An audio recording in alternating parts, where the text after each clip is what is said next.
Olá, vamos falar sobre o impacto das inteligências artificiais, em especial das generativas, nos setores público e privado.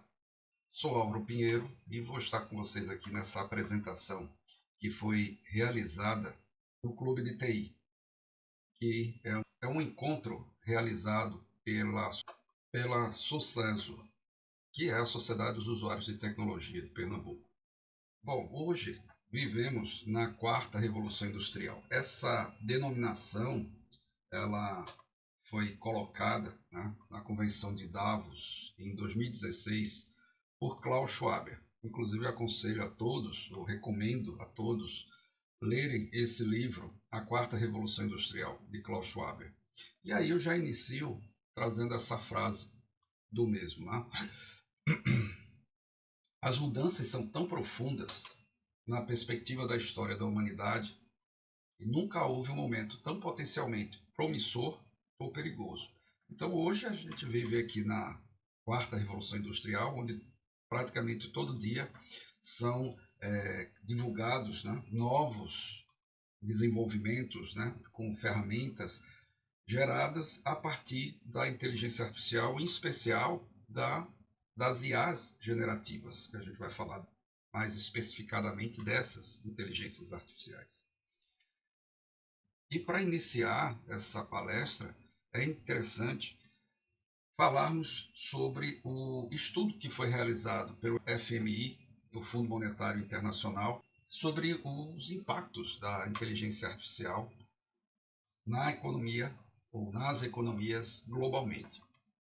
Então, esse estudo, que foi publicado em dezembro de 2023, ele coloca que 40% das ocupações globais elas serão afetadas pelas inteligências artificiais, de uma forma expositiva ou complementar. Então, o que é que significa essa forma expositiva ou complementar? Quando foi aplicado o índice de preparação para inteligência artificial, e esse estudo traz vários gráficos bem interessantes, aqui eu vou mostrar 4 desses gráficos. Esse estudo ele foi dividido em 3 critérios de risco: o de alto risco, o de médio risco e o de baixo risco, com 2 indicadores: o indicador de exposição e complemento. Então, nesse estudo que o FMI fez no Fórum Econômico Mundial, que foi exposto no Fórum Econômico Mundial, no último Fórum Econômico Mundial, mostra, né, que praticamente o mundo todo será exposto, praticamente todas as profissões, elas terão algum nível de impacto. Aqui temos os 2 gráficos tirados lá da publicação de dezembro do FMI, onde ele mostra as cotas, né, do impacto da inteligência artificial na empregabilidade. Então, se olharmos aqui em termos de mundo, né, esse primeiro gráfico ele mostra em relação. Esse AES são as economias de primeiro mundo, né, as economias avançadas. O EM são as economias emergentes e os LEACs são as economias subdesenvolvidas. Né? O vermelho e o vermelho claro e o azul são aqueles de médio risco. Esse vermelho forte são os de médio risco, porque eles têm uma alta exposição, mas também um alto complemento. Quer dizer, a inteligência artificial, apesar dessas profissões, esses empregos estarão fortemente expostos, né, à inteligência artificial, eles vão ser usados de forma complementar. Já esse vermelho claro, ele é de alto risco. Por quê? São os que são empregos fortemente impactados com o uso da inteligência artificial e com baixo complemento, quer dizer, não será necessário usar humanos nessas automações. E o azul é o de baixa exposição.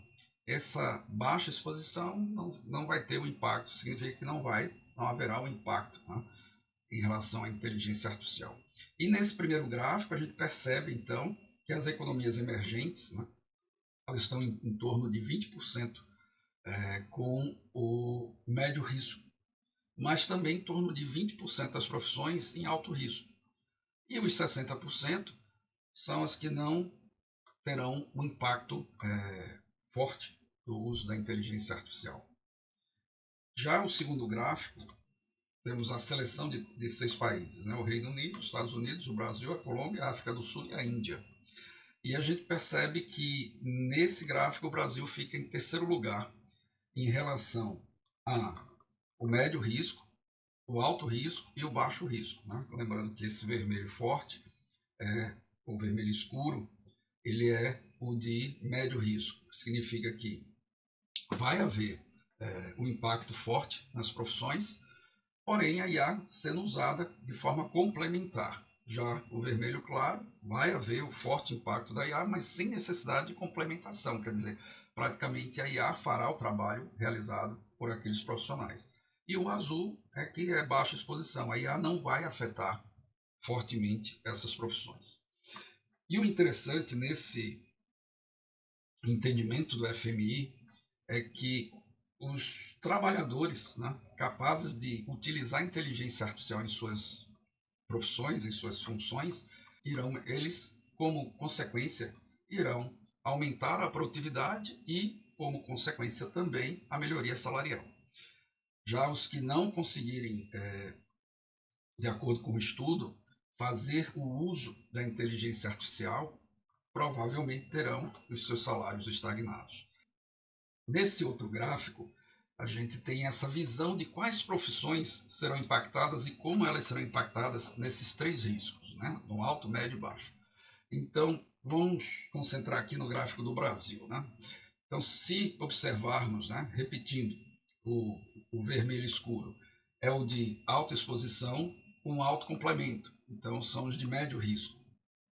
O vermelho claro de alta exposição com baixo complemento, de alto risco de substituição. E o azul de baixa exposição. Então, se a gente olhar, nós temos essa primeira coluna, os profissionais liberais, nós temos um médio risco, né? Fica em torno de 10% desses profissionais serão impactados, né? Mas de uma forma com a utilização da inteligência artificial complementando suas atividades. E aí nós temos os médicos, os advogados, os engenheiros, havendo aí um percentual, né, de alto risco, que podem realmente ter suas atividades substituídas pela hiperautomação, e vejam que é um percentual muito baixo nessa categoria, né, de baixa exposição, então, ou baixo risco. Praticamente todo mundo que tem esses trabalhos ou essas atividades especializadas serão fortemente afetados pela inteligência artificial. Já os administradores, praticamente todo percentual é de médio risco. Por quê? Eles vão ser impactados fortemente pela inteligência artificial, mas sendo utilizada como complemento. Já os administrativos, que é essa terceira barra, vejam que é de alto risco. Praticamente toda a coluna ela é composta pela uma alta exposição e baixo complemento. Já os técnicos, vejam que existe um equilíbrio, né? Em relação ao pessoal de tecnologia, existe um percentual, certo equilíbrio em termos de percentual entre alto, médio e baixo risco. O colarinho rosa, né? Os serviços, né? A área de serviços e de vendas. Se a gente observar essa quinta coluna, né? Vejam que boa parte não vai sofrer um impacto, é de baixa exposição, mas existe um grande percentual também de alta exposição, tá? E baixo complemento, quer dizer, serão impactados. Um exemplo disso é, por exemplo, o telemarketing. Se olharmos essa sexta coluna, né? Essa sexta coluna é do trabalho artesanal, né? Esse trabalho artesanal, baixo exposição. Todos os demais, né, a parte de operadores de máquina, os trabalhadores da agricultura e ocupações elementares, elas serão de baixa exposição. Então veja que o grande impacto está realmente no colarinho azul e colarinho branco, não no colarinho rosa. Então essas serão as mais impactadas. com os respectivos percentuais de complemento. Então, nesse cenário, né, é importante que os governos, né, façam programas de requalificação profissional para que essa transição dos profissionais para o uso, o complemento da inteligência artificial, ela seja feita de uma forma mais tranquila, menos impactante para a sociedade. Esse terceiro gráfico que nós vamos ver, com base nesse estudo do FMI, as parcelas de empregos por decís de renda. Então, nesse estudo percebe-se, né, que praticamente todos os perfis de rendas serão afetados, né, com a inteligência artificial, mas há uma tendência dos de maior renda sejam os mais impactados com a inteligência artificial. Então, nesse primeiro gráfico, a gente tem justamente os de maior risco, né, que são de alta exposição com baixo complemento. O segundo é o de médio risco, que é alta exposição e alto complemento. E já o terceiro é o de baixo complemento, né?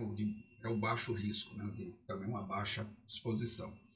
E percebe-se nesse estudo, nesses 6 países selecionados, né? Que é o Reino Unido, Estados Unidos, Brasil, Colômbia, África do Sul e Índia, que o Brasil acaba ficando numa terceira posição em cada um desses 3 riscos.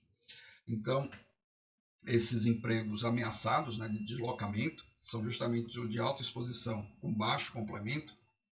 A renda é relativamente uniforme, o impacto na renda é relativamente uniforme, mas com uma tendência ascendente justamente para os que possuem maior renda. E aí eu trago como é que essas inteligências artificiais impactarão, né, ou podem impactar a sociedade, os empregos, né? E eu trago esse gráfico que é retirado do livro de Inteligência Artificial de Kai-Fu Lee, que é uma das referências da área de inteligência artificial. Então, nós temos 4 quadrantes. Não? O primeiro quadrante é uma relação das IAs que vão trabalhar para apoio à tomada de decisão, justamente naquelas atividades sociais baseadas em criatividade ou estratégia. No segundo quadrante, nós temos as IAs que também vão ter esse foco nas atividades sociais, nas profissões que envolvem a parte social, né, a relação humana, baseada em otimização.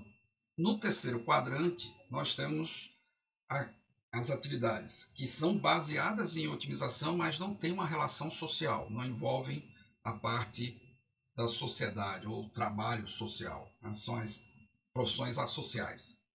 E o último quadrante são aquelas baseadas em criatividade ou estratégia, mas também sem uma relação social. Então, o que a gente percebe no estudo realizado por Kai-Fu Lee é que no primeiro quadrante, né, haverá, né, um apoio das IAs para a tomada de decisão, mas o humano ele será um componente importantíssimo porque ele é o componente decisor. Então, as IAs serão usadas para suporte à decisão. Já o segundo quadrante, veja que a IA é central. Nessas IAs usadas para o fim de otimização de atividades ou profissões sociais, ela é fundamental, assim, ela é central nesse processo. Né? E os humanos vão desempenhar mais um trabalho ou um papel de supervisão do que essas IAs estão produzindo. No terceiro quadrante, aí é asocial, né? Baseado em otimização, aí haverá o domínio completo das IAs. As IAs serão utilizadas fortemente sem interação humana. E o quarto quadrante, o último, que é aquele asocial, mas baseado em criatividade, em estratégia, vai haver sistemas paralelos. Né? Então, vão ser utilizados ainda atividades com humanos e outros com os humanos recebendo esse suporte das IAs.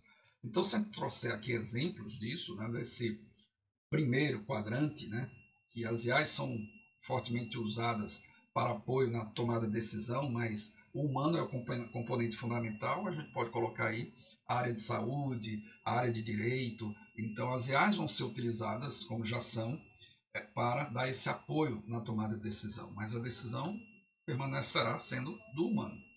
No segundo quadrante, onde ela é com foco social, mas objetivando otimizar, então as IAs serão centrais e os humanos serão supervisores. O exemplo disso é o telemarketing, né? Então, elas serão centrais.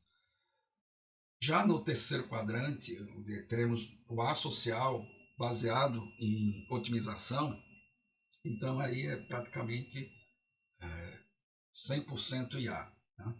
E aí nós temos, por exemplo, a indústria automobilística.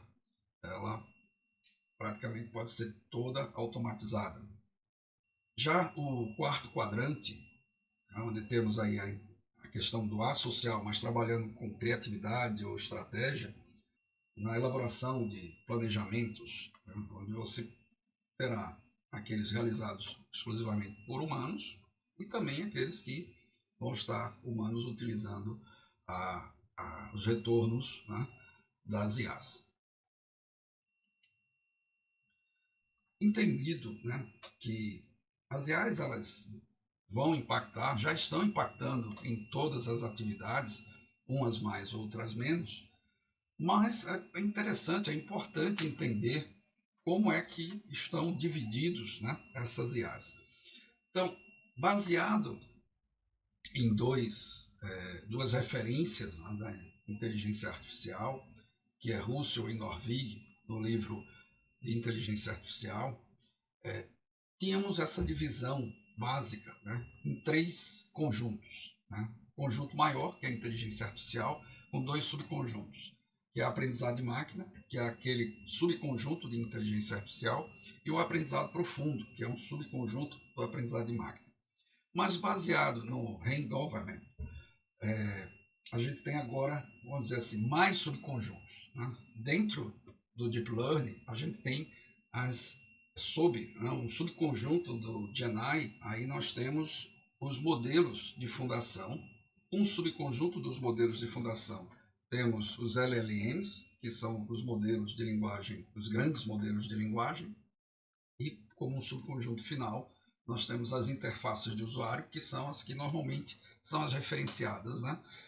Tipo o GPT, o Bard, o Copilot. E transversal a todas elas, nós temos a ciência de dados. Né?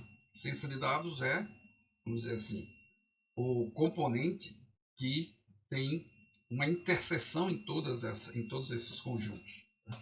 E, basicamente, o que é a ciência de dados? A ciência de dados é uma junção da estatística com a ciência da computação que objetiva empregar, né, processos científicos, algoritmos, para extrair insights, né, relevantes com grandes conjuntos de dados. Mas se a gente for olhar o que é inteligência artificial, que normalmente todo mundo só fala inteligência artificial. Inteligência artificial é qualquer abordagem que busca simular o comportamento humano. E aí você tem abordagens simbólicas e abordagens não simbólicas. Por exemplo, uma rede neural é uma abordagem não simbólica, que ela tenta simular a cognição humana, ela tenta simular os neurônios biológicos.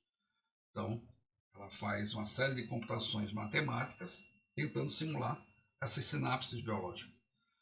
Mas se eu falar, por exemplo, de uma árvore de decisão, que é um processo humano de decomposição de um grande problema em problemas menores para encontrar a solução, nós temos uma simbologia, temos uma IA simbólica. Então, qualquer tipo de abordagem que é feita, a junção delas, dessas duas, simbólica e não simbólica, por exemplo, é uma tentativa de simular o comportamento humano.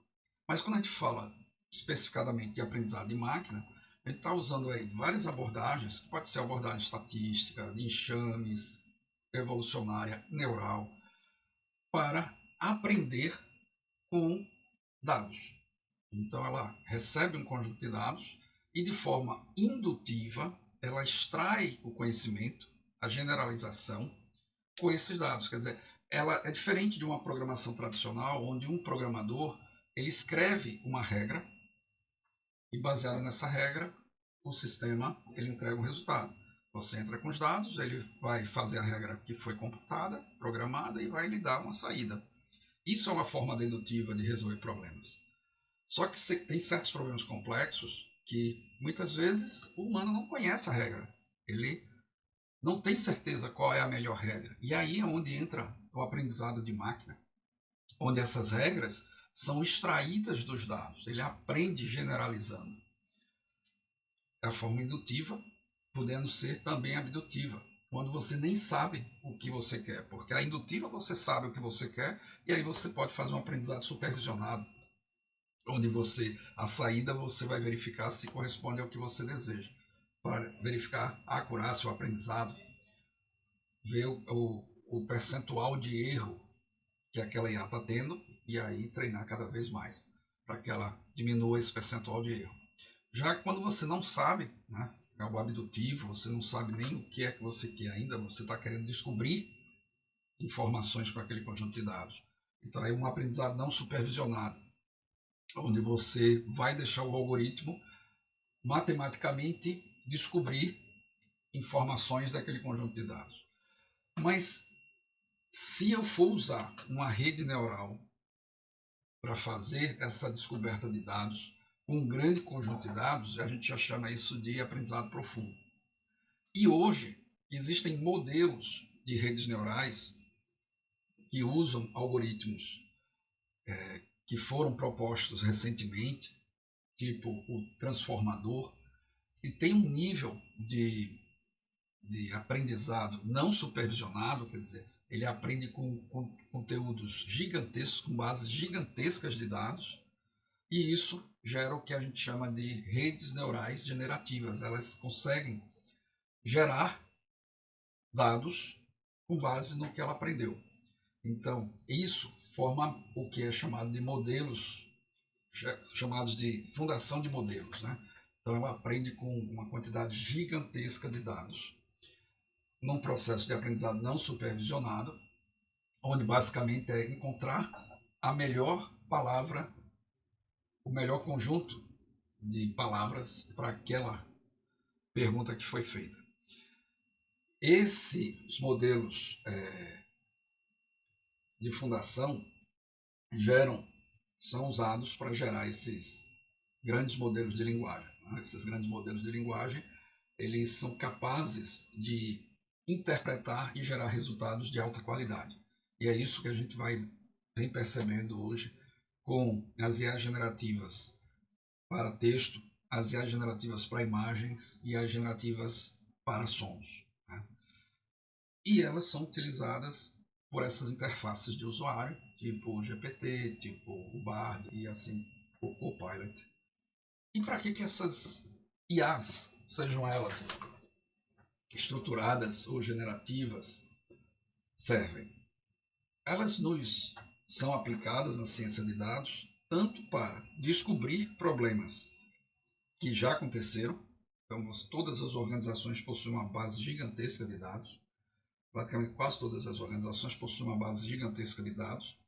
E elas são muito eficientes e eficazes em descobrir os problemas com base nesses dados. Isso é o que nós chamamos de análise descritiva. Como também cada vez mais sendo utilizados para descobrir problemas que ainda não aconteceram. Esse grande conjunto de dados, sendo analisado, ele consegue antever problemas que estão para acontecer. Quer dizer, isso é o que nós chamamos de análise preditiva. E ela também pode ser usada para realizar análise prescritiva, quer dizer, como resolver os problemas que já aconteceram ou os que estão para acontecer. Então, as organizações cada vez mais precisam das IAs justamente para ter essa visão BI e BA, quer dizer, essa visão de análise descritiva e essa visão de análise preditiva para gerar análise prescritiva e resolver seus problemas. E nesse formato de inteligência artificial, nesse subconjunto de aprendizado de máquina ou aprendizado profundo, usando redes neurais, a gente normalmente coloca esses aprendizados, e inclui-se aí as redes generativas, em 3 formas. O formalismo de aprendizado de máquina supervisionado, não supervisionado por reforço. Quando a gente fala de aprendizado de máquina não supervisionado, a gente está justamente falando daqueles dados onde você quer que aquela IA encontre as informações, ela descubra as informações com base nos dados. E aí a gente pode usar essas IAs para muitas coisas. Por exemplo, identificação de atributos dos dados, identificação dos dados, entendimento desses dados, redução de dimensionalidade, porque quando você tem problemas complexos com muitas dimensões, é muito difícil para o humano conseguir entender esse problema. E a grande vantagem desses algoritmos, tipo um PCA, um TSNE, é que ele consegue reduzir a dimensionalidade N dimensões para 2 ou 3 dimensões que são factíveis para o entendimento humano, para que ele possa então analisar com várias formas de visualização e aí entender aqueles dados, entender aqueles problemas que estão inerentes a esses dados, que são inerentes a esses dados. Isso é o que nós chamamos de aprendizado não supervisionado.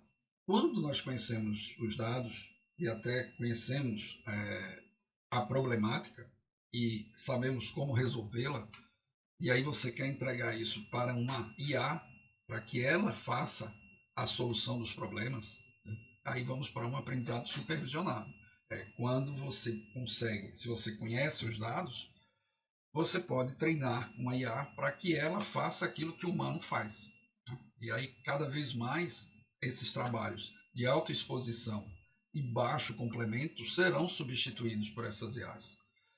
Por exemplo, um especialista que analisa uma radiografia, uma imagem, para identificar determinado sintoma, determinado problema, a IA ela pode fazer isso de uma forma muito melhor do que o humano. Então, esse é um tipo de profissão que tende a ser de alta exposição e baixo complemento. Então, ela é de alto risco. Essa é uma profissão que as pessoas que estão nela, certo?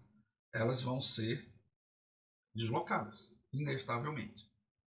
Mas, por exemplo, um médico que, com base em vários sintomas, determina um diagnóstico e um tratamento para a causa desse problema, essa é uma IA de médio risco para aquela é uma profissão de médio risco, porque você vai ter IAs que vão dar o apoio à decisão para esse especialista.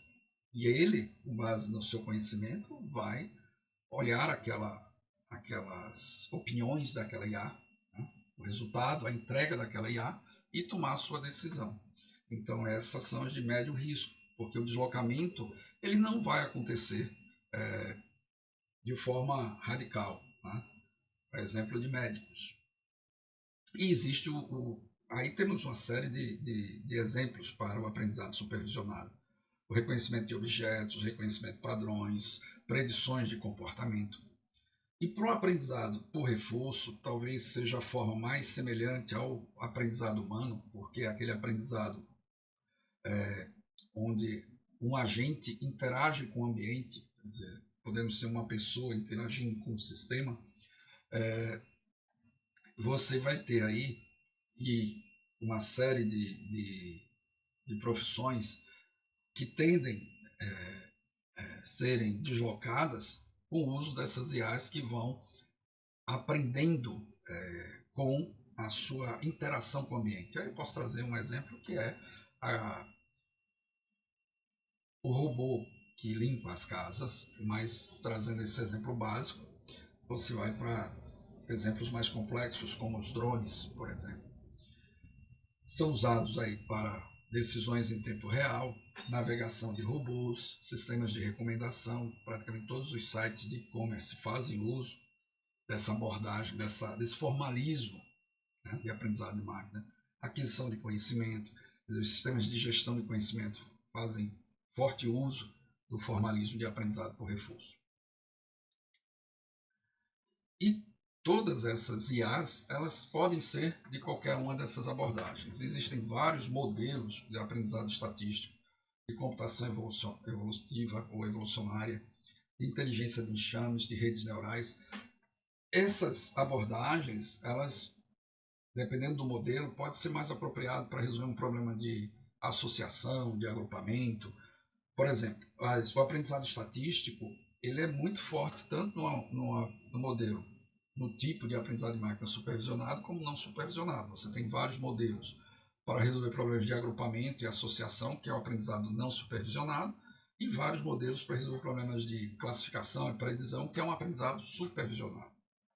Já quando a gente fala de computação evolutiva ou evolucionária e inteligência de enxames, esses modelos são muito bons, na sua praticamente grande maioria, são modelos para resolver problemas de busca e otimização. Quando a gente fala de redes neurais, que cada vez mais, justamente por conta desse conjunto das redes generativas, que são redes neurais, existem também muitos modelos de redes neurais, elas tanto podem ser usadas para resolver problemas de aprendizado não supervisionado, por exemplo, existe um modelo chamado SOM, que é o Self Optimization Map, que é para resolver problemas de agrupamento e associação, como existem os modelos para resolver problemas de aprendizado supervisionado, predição, classificação, como por exemplo o Multilayer Perceptron, o Convolutional Neural Network, e as redes generativas, que o seu modelo de fundação são baseados no aprendizado não supervisionado. Você entrega aí uma gigantesca base de dados para ela aprender, tentando descobrir qual o melhor token para aquela posição, aquela lacuna dentro daquele contexto. Como você pode ter os sistemas já, as IAs especialistas, as IAs generativas especialistas, que depois do modelo de fundação, elas são criadas como modelo de linguagem de um LLM, né, que é um modelo de linguagem, de grandes modelos de linguagem, onde ela pode estar sendo gerada com um aprendizado supervisionado. Então aí ela tende a ser mais assertiva, porque ela vai aprender com aquela supervisão, quer dizer, já se sabe os dados e ela vai aprender não de forma que é chamada não supervisionada, mas de forma supervisionada, porque você conhece os dados. Então aqui você tem alguns exemplos, né, de modelos estatísticos.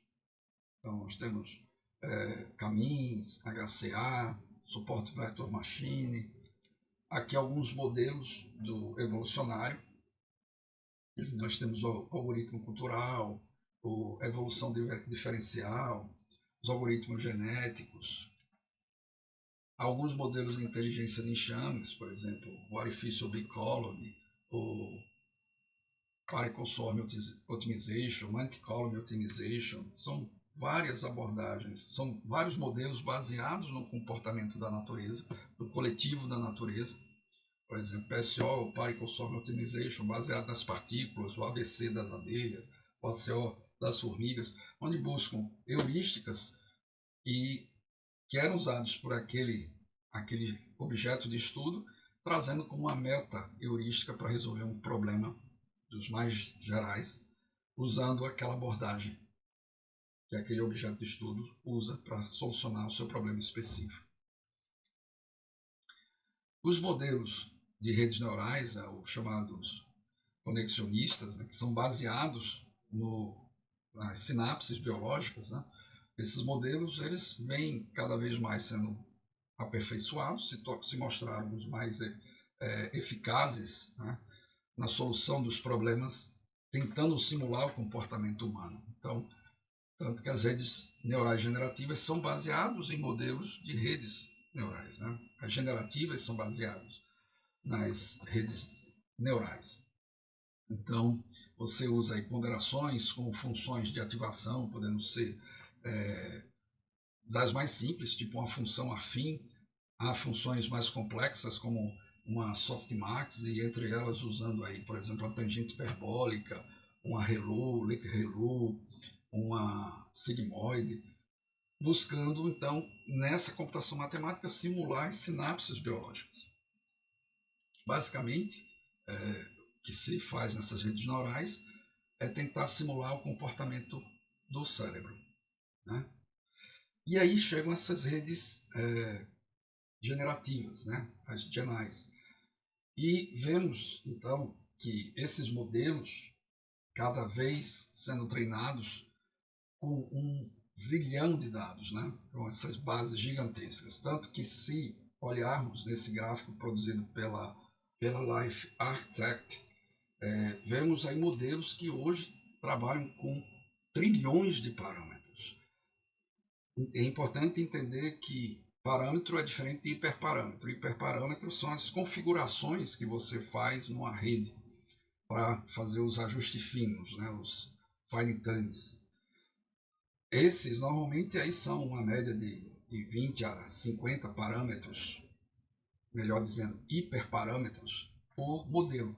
Mas quando a gente fala de parâmetros, aí são as computações que ocorrem dentro da rede neural. Quer dizer, hoje você tem, por exemplo, um modelo de fundação, a Pangu Sigma, que tem uma base de 1 trilhão de parâmetros, né? Então a gente fala muito aqui sobre GPT, sobre BARD, mas se vocês olharem esses círculos, o tamanho deles expressa a quantidade de parâmetros aos quais eles foram treinados no aprendizado não supervisionado. Veja o tamanho da bola do Wudao 2.0, que é chinês, né? Então essas duas, o Pangu Sigma e o Wudao 2.0, ele é gigantesco, né? Então imagine aí as LLMs, né, decorrentes desses modelos de fundação. Olhando, fazendo a comparação deles para o GPT, ou para o BARD, ou para o Copilot. Então vejam que existe aí gigantescas redes generativas que permitem, então, ter essa entrega com muita qualidade, né? Tanto na geração de texto, de imagem ou de voz.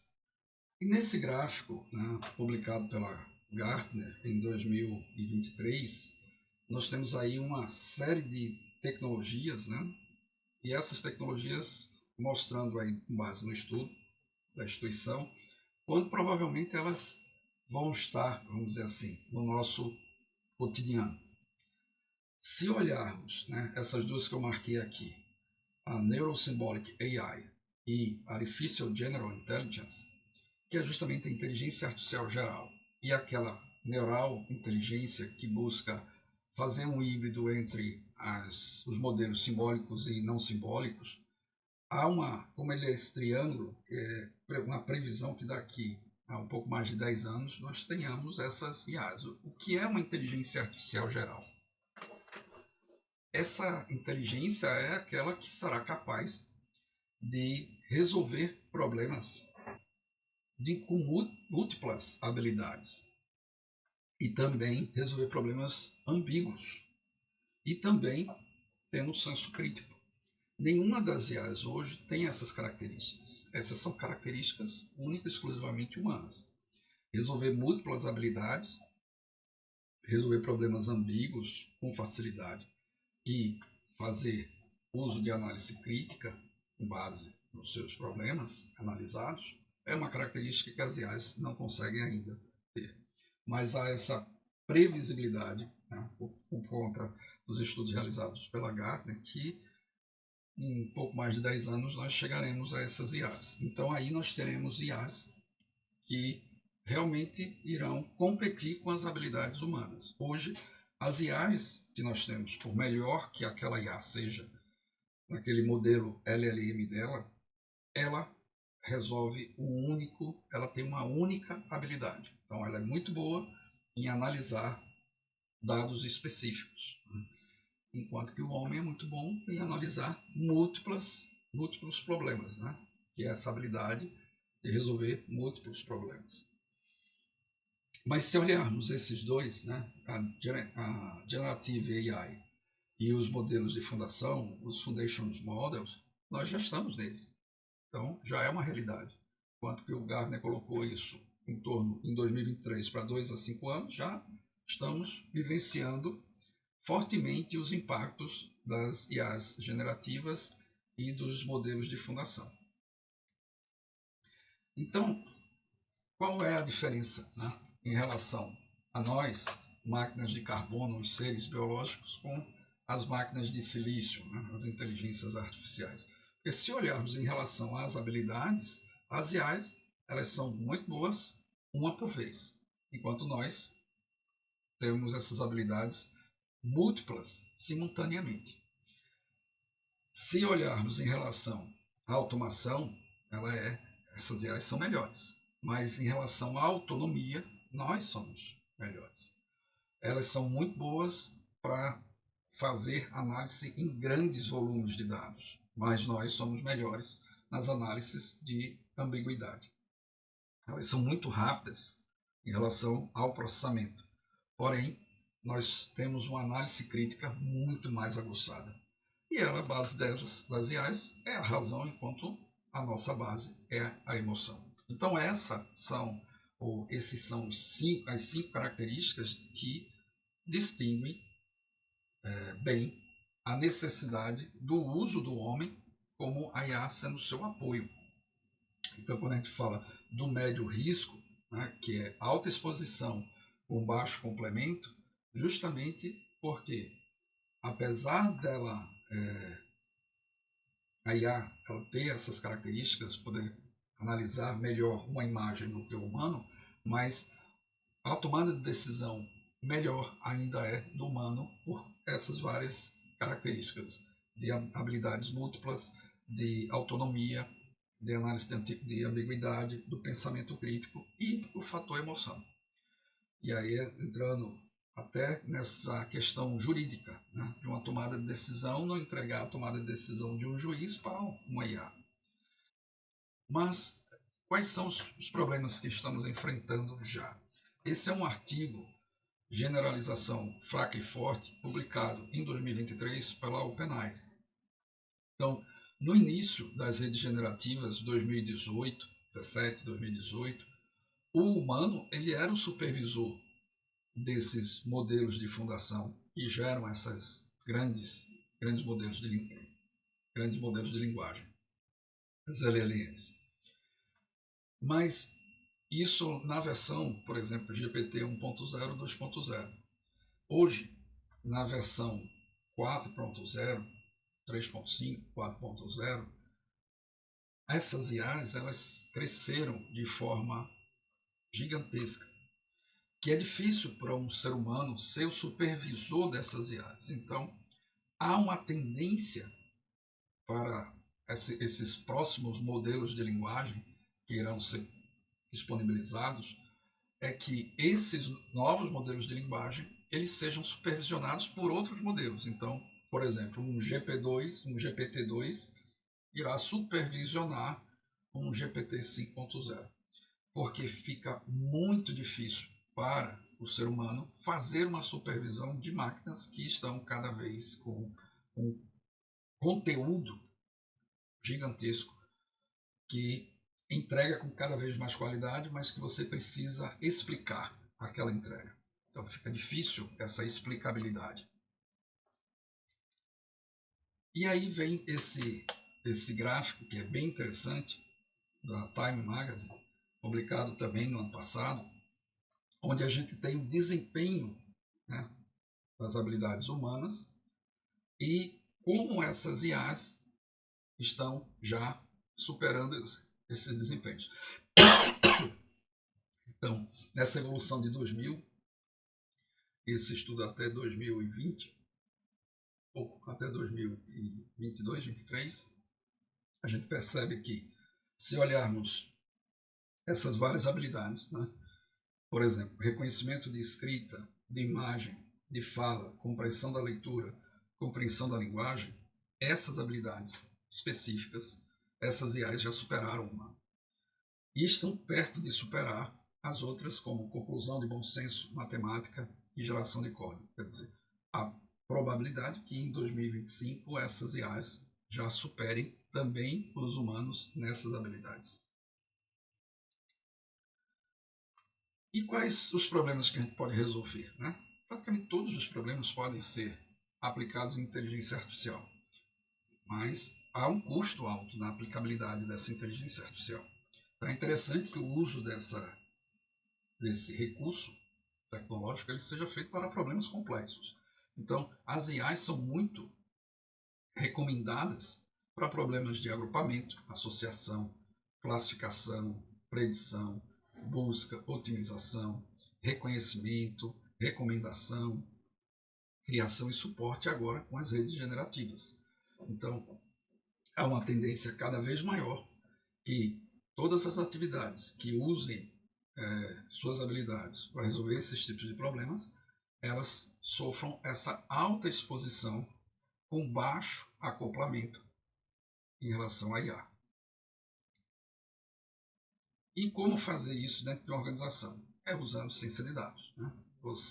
É preciso ter que os componentes, né, envolvidos sejam especialistas em negócios, junto com especialistas em tecnologia, entendam o negócio para que apliquem a ciência de dados. Quer dizer, fazer a extração, a transformação, a carga, que a gente chama de ETL, para aplicar o EDA, que é a análise exploratória dos dados, aplicando aí as técnicas para agrupamento, classificação, predição, otimização, recomendação, para qual o problema que se quer resolver, com os vários modelos. Vocês viram que não faltam só modelos ou técnicas inteligentes para resolver esses problemas, aplicando essa técnica e encontrar o modelo campeão, onde ele vai ser colocado em produção e a partir daí ele vai gerar os resultados ou para suporte à tomada de decisão ou para automação de uma forma completa.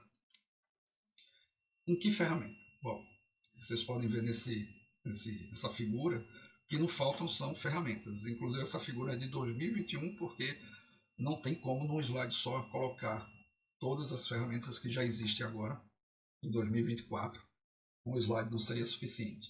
Mas esse conjunto de ferramentas, né, implicam que é necessário que as várias profissões, de acordo com a sua necessidade, passem a conhecer aquelas ferramentas que são inerentes às suas atividades, para fazer uso ou bom uso dessas tecnologias. Por quê? Porque, como vimos, os problemas complexos, eles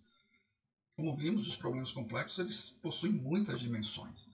Então, a grande vantagem desses modelos é que eles conseguem reduzir essa dimensionalidade sem perder as características de todas as dimensões. Então, nós transformamos problemas de alta dimensão em problemas de baixa dimensionalidade, sem perda dos dados, e aí, usando os vários mecanismos disponíveis de visualização através daquelas ferramentas, entender o problema e prescrever a solução para ele. E o que não faltam são formas, né, de visualização desses dados. Vou trazer só algumas aqui que são cada vez mais importantes que todas as profissões entendam, tenham esse letramento de dados, eles consigam ler essas informações que são extraídas com base nesses modelos. Por exemplo, gráfico de dispersão, gráfico de distribuição, o diagrama de caixa, que consegue mostrar aí várias informações numa só, tipo média, mediana, mínimo, máximo, os outliers, mapa de calor, que mostra a densidade de determinados dados com cores mais intensas e cores menos intensas para de baixa densidade, o dendrograma, que permite você agrupar os dados pela semelhança, o diagrama de Venn, que permite mostrar quais são os dados, as ocorrências ou as instâncias que têm uma interseção entre outros dados ou outras instâncias. Diagrama, o gráfico de linhas, né, que permite ter essa visão fácil de como há correlação ou não entre os dados.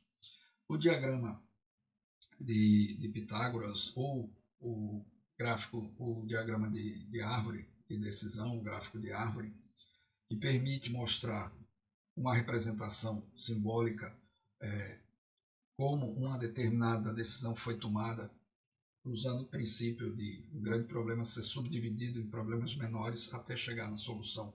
Quer dizer, essas são algumas das formas que nós temos para interpretar as informações geradas por esses modelos. Então, o entendimento dessas representações, que chamamos de letramento de dados, é importante hoje para todas as profissões.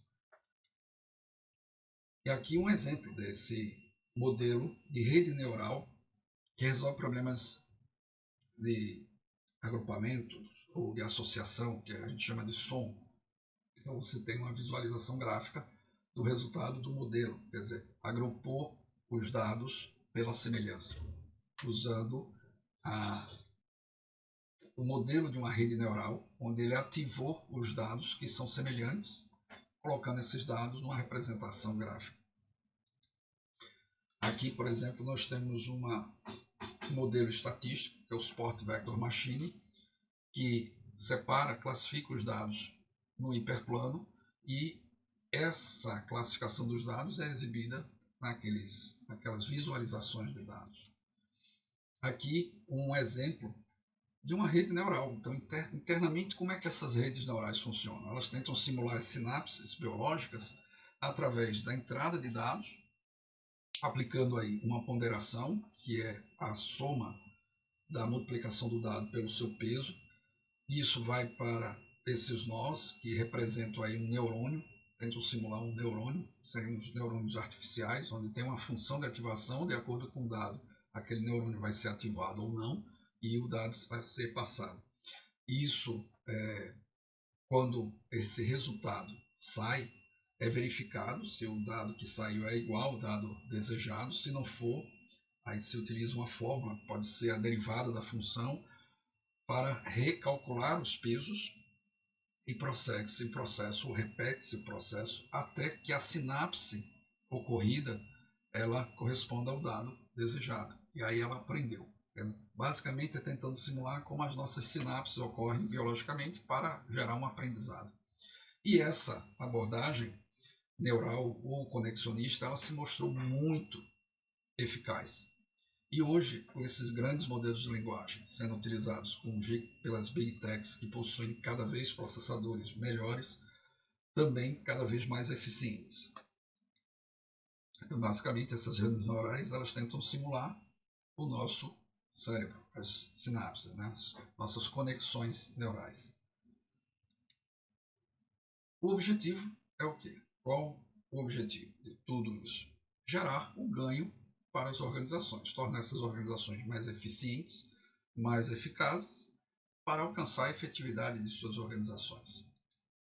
Então eu trago aqui alguns exemplos, né, de como um profissional, né, vou trazer aqui um exemplo para os gestores públicos, mas para os gestores, né, como usar todas essas redes neurais generativas, essas interfaces de usuário disponibilizadas já como o GPT, o Bing, o Copilot, o Max AI, todas essas IAs disponíveis para auxiliar os gestores. Por exemplo, cada vez mais os gestores têm que gerenciar N contratos, N convênios. Então, usar o GPT para fazer essa gestão, isso é muito útil. Então, você adicionando o seu artefato, seja o contrato, o convênio, o documento desejado, pedindo para ele resumir aquele documento, você vai ter o resumo desse documento e a partir daí você pode começar a fazer perguntas desse documento, sobre esse contrato, sobre esse convênio, quando é que o contrato vence, qual o novo valor aplicado, o IPCA.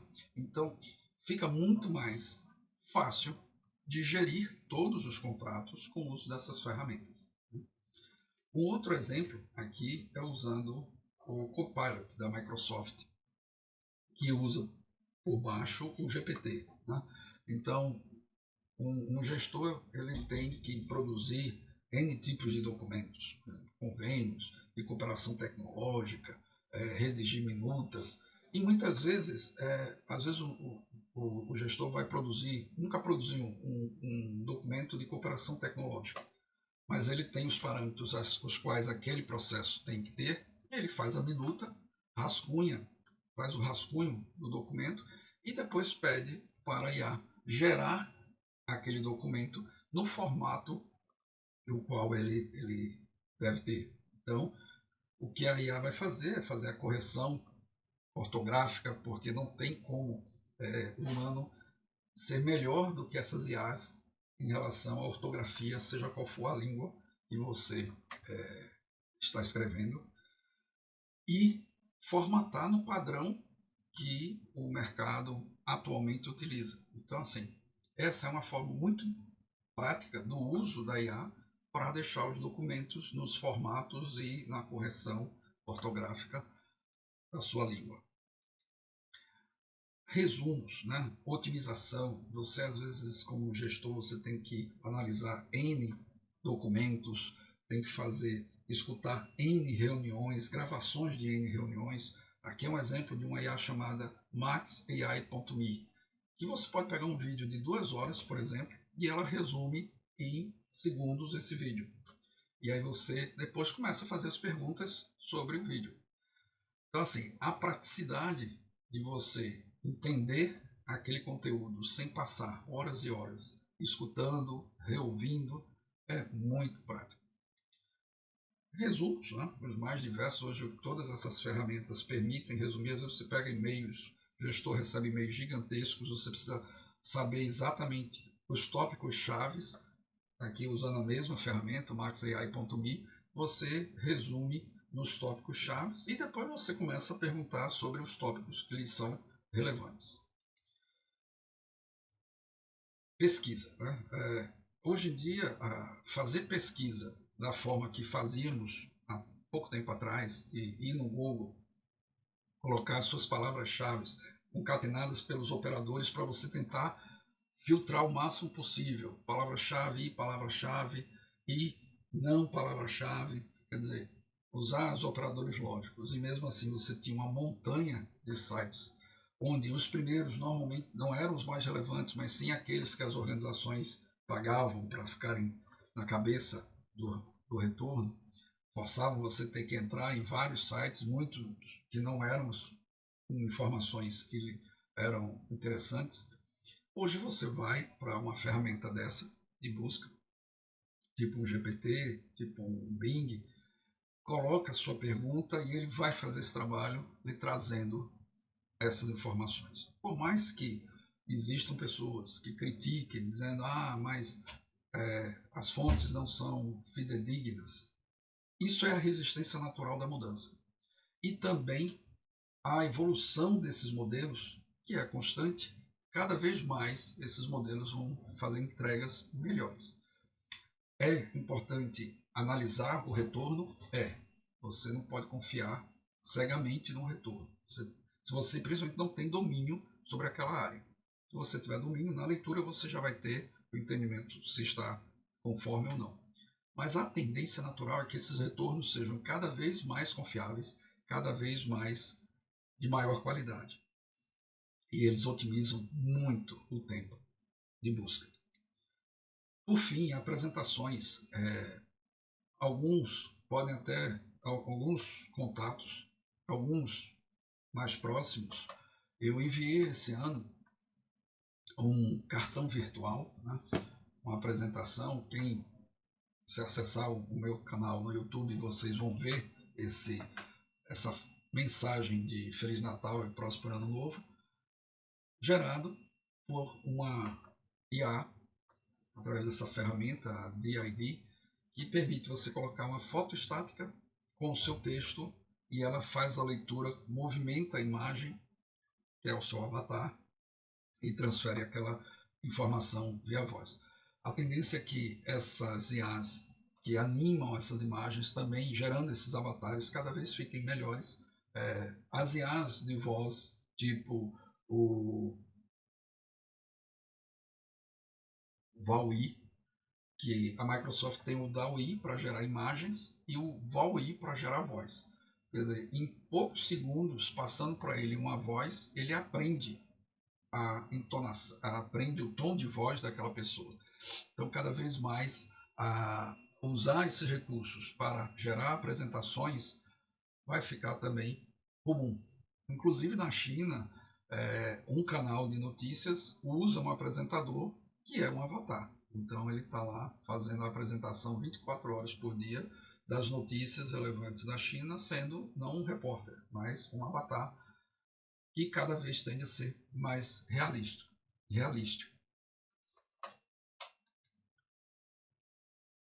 esse aqui que eu trago, que é o Meet Geek, é uma ferramenta para fazer análise de reuniões. Então, você terminou sua reunião, ele já gera a pauta da reunião e, com base nas suas perguntas, ele vai responder o que foi falado naquela reunião, porque ele gera a transcrição da reunião em tempo real. Quer dizer, isso aqui é excelente para quem faz muitas reuniões e precisa gerar essas pautas para cumprir aí as metas estipuladas.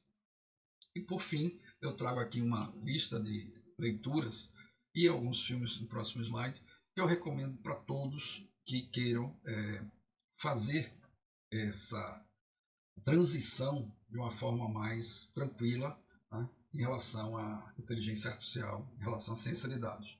Então, o livro A Quarta Revolução, que eu já falei lá do início, de Klaus Schwab, A Bíblia da Inteligência Artificial, de Russell e Norvig, que é um livro, o primeiro é um livro fino, rápido, de boa leitura. Já esse segundo aqui é um livro denso, né, de milhares de páginas.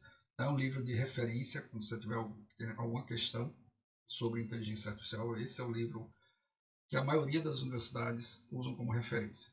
Entender estatística, mineração de dados, para os gestores, mineração de dados para negócios é importantíssimo. A análise preditiva, que cada vez mais vem se utilizando, né, por todas as organizações, entender o que é uma rede neural, entender o que é uma computação de inteligência de enxames para otimização, os algoritmos genéticos. E esses últimos 4 livros, eles têm ou dão uma visão geral da inteligência artificial que é muito recomendado a leitura por todos. O primeiro de Kai-Fu Lee, que eu trago aquele gráfico com os 4 quadrantes, né? É o livro de inteligência artificial. O segundo é o da superinteligência, que seria a inteligência artificial geral, de Nick Bostrom. Então, assim, esse é mostrando o que qual a tendência e quais os perigos de uma inteligência artificial geral. Então, é bem interessante a leitura desse livro de Nick Bostrom. Esse de Yuval Harari, né, as 21 lições para o século XXI, também é bem interessante. A Revolução do Aprendizado Profundo, muito importante, a leitura para entender o Deep Learning. E esse Homo Futurus eu recomendo, mas é um livro de ficção. Mas é um livro de ficção que ele conta uma história de uma família alemã de 2040 a 2070, onde essa família faz uma briga constante com as inteligências artificiais, a resistência do uso da inteligência artificial por conta do deslocamento dos empregos, de 2040, de 2070 a 2100, onde essas IAs estão incorporadas nas famílias. Então, quem assistiu o filme O Homem Bicentenário, com Robin Williams, vai entender esse capítulo, ou vamos dizer assim, essa cena, né, do livro, que é onde as famílias começam a olhar como olhamos muitas vezes os nossos pets como membros da família, né, um cachorro, um gato e assim por diante, os robôs passam a ser vistos também como membros da família, né? Então, será que eles merecem um CPF para suas identificações? E no final do livro, né, o último bloco do livro, que é de 2100 para frente, onde ele coloca o termo do homo, da transformação do homem, né, aceitando, incorporando a IA na sua biologia, né, são os transmorfos. Então, é interessante o livro como uma probabilidade de futuro, um cenário de futuro com o uso de inteligência artificial. Esses outros livros eu recomendo justamente para entender o que é ciência de dados e os problemas, né, que também se tem, porque o uso da inteligência artificial, como o uso de toda a tecnologia criada pelo homem, ele tanto pode ser usado para o bem como pode ser usado para o mal. Então, é importante também conhecer esse outro lado do uso da inteligência artificial de forma negativa. E por fim, embaixo aqui, esses filmes que eu recomendo a todos que se interessam por essa área, né? E por fim, eu deixo aqui o meu site, o canal que eu tenho no YouTube, que eu sempre saio publicando periodicamente vídeos sobre essa temática de inteligência artificial, o LinkedIn, o Instagram e o GitHub, onde saio colocando códigos. Obrigado.